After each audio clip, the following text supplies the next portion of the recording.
Bon. Mais c'est pour ça que je pense qu'il faut connaître le texte.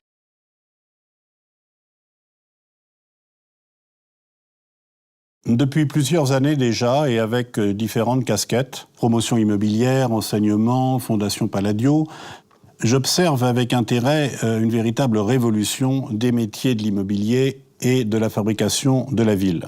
Cette révolution est portée par une double prise de conscience très forte chez l'ensemble des acteurs, des décideurs et des différentes parties prenantes. D'une part, valoriser l'actif immobilier, c'est créer de la valeur urbaine. Il existe un lien indissociable entre l'immobilier et la ville. Construire, c'est financer, et raisonner en termes d'actifs, c'est comprendre la nécessité de créer de la qualité urbaine.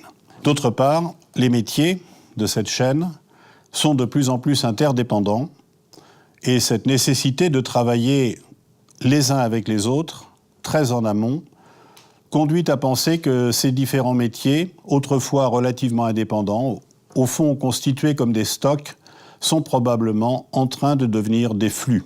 C'est dans cette perspective, et malgré les contraintes d'un agenda peu accommodant, que j'ai accepté d'être le grand témoin du cycle de formation à la démarche de programmation urbaine d'aptitudes urbaines, et je tiens à vous dire que je m'en réjouis aujourd'hui.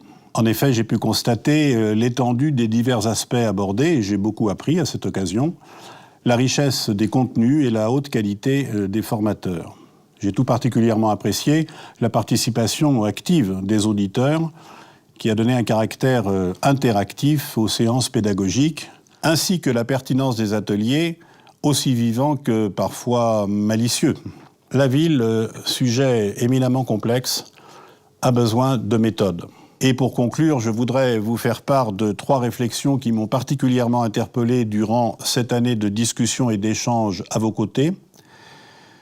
Face à l'urgence des défis climatiques, économiques, démographiques et sociétaux de demain, les modes de fabrication de la ville sont appelés à se renouveler en profondeur.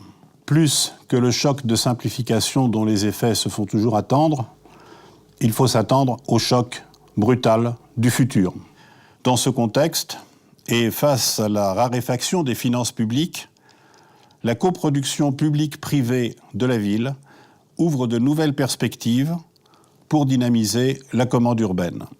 Cette coproduction implique, à partir d'une vision commune, claire et donc explicitement partagée, l'alignement des intérêts publics et privés. Il n'est pas de vent favorable pour qui ne sait où il va, disait déjà Sénèque 2 siècles avant Jésus-Christ, et c'est probablement ce en quoi la programmation urbaine doit aider le politique à cette vision.